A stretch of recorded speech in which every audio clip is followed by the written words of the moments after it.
have cerebral palsy. I was born 3 months premature. I've been in the hospital numerous times. CP, cerebral palsy, is a neurological disconnect between the brain and the muscles. And it makes my muscles very tight. And I had to spend a long time fighting my muscles. It crosses my mind one way or another that when I go out on the football field, when I go watch baseball that night, I honestly can't do that. And yeah, okay, I wish I could do that, but I'm here for a greater purpose. Besides my love for baseball, which will always be my bread and butter, I work with my high school football team, and as a chaplain motivator, and to see how much God is using me to affect the lives, especially around people in the hospital, since I want to be a hospital chaplain, and God has given me the platform and the experience to be able and help people through that difficult time in their lives. Well, the biggest thing I have to remember is it's not my time, but God's time. Like, I think about it, you're playing a game of cards with God, and He selects the cards and gives you the card for a reason.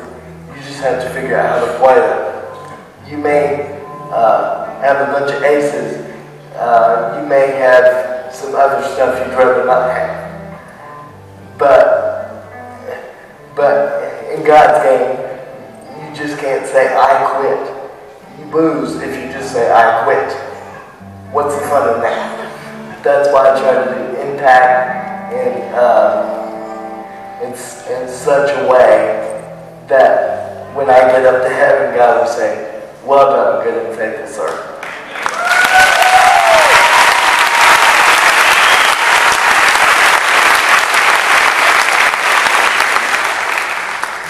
Once upon a time, life was so innocent. Somewhere along the line, the smile came and went.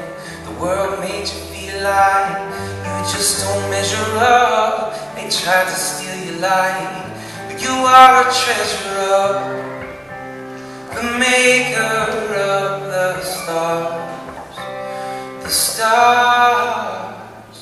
And you don't have to wonder, you are wonderfully made, perfectly beautiful in every way.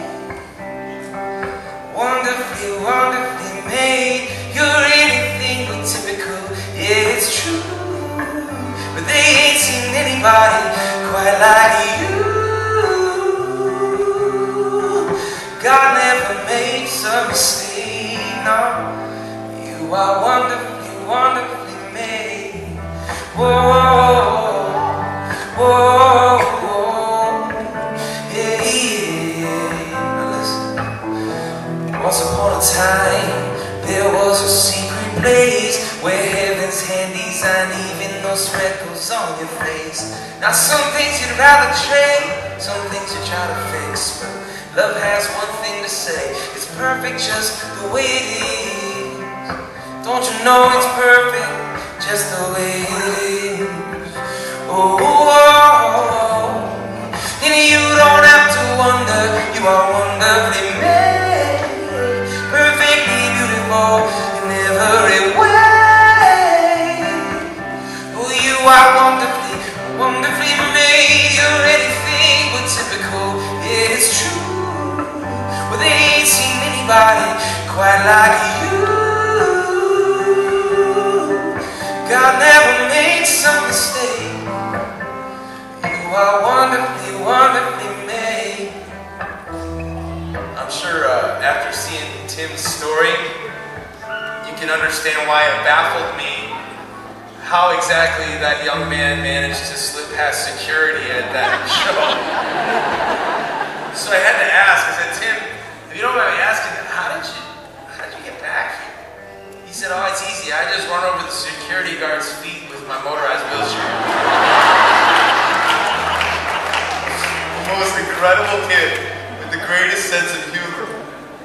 But I'll never forget that first encounter with Tim, the one that sent me back to my hotel to begin writing his song. He was fighting with his muscles like he said he had to do, you know? And because of that, it's hard for him to speak fluently. So I had to lean in close to listen to what he was saying, and he said, Matthew, you know what my favorite Bible verses are? I said, what is it? He said, it's John chapter 9, verses 1 through 3, where the disciples and Jesus, they passed by a blind man. And the disciples asked Jesus, why was this man born blind? Was it because he sinned or his parents sinned? You see, the disciples were trying to figure out what went wrong. Who made the mistake here? And Tim looked at me and said, do you know what Jesus' answer was to the disciples? And I couldn't remember that Bible verse. And I was embarrassed that this 18-year-old kid knew more scripture than me. And he looked at me and he said, don't worry, I'll tell you. Tim said, Jesus' answer was this. That man was born blind so that the works of God might be displayed through him.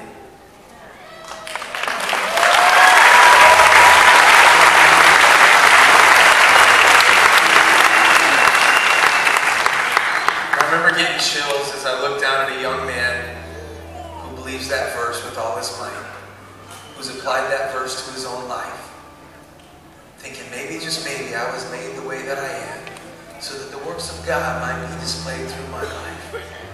I believe the works of God are being displayed through his life in a powerful way, and that's why I wanted to tell his story. And I said, Tim, you know what that verse is all about, don't you? And he said, oh yeah, I know I'm here for a greater purpose, and God shines through me every day. I know the works of God are being displayed through me. So go put that in the song. That's what he said. And that's why these are the words in the verse. You are wonderfully, wonderfully made, so the world can see the works of God on display. So let your doubts and your fears and your questions fade away. Just let them fade away. Now here's the truth. I could have easily written this song and dedicated it to any one of the thousands of stories, and that's right, thousands of stories that I have read that have absolutely broken my heart. From young people confiding in me how they absolutely hate themselves. Teenage girls writing to me how they're battling an eating disorder and they're scared, they don't know who to tell. They've been made to feel like they weren't skinny enough.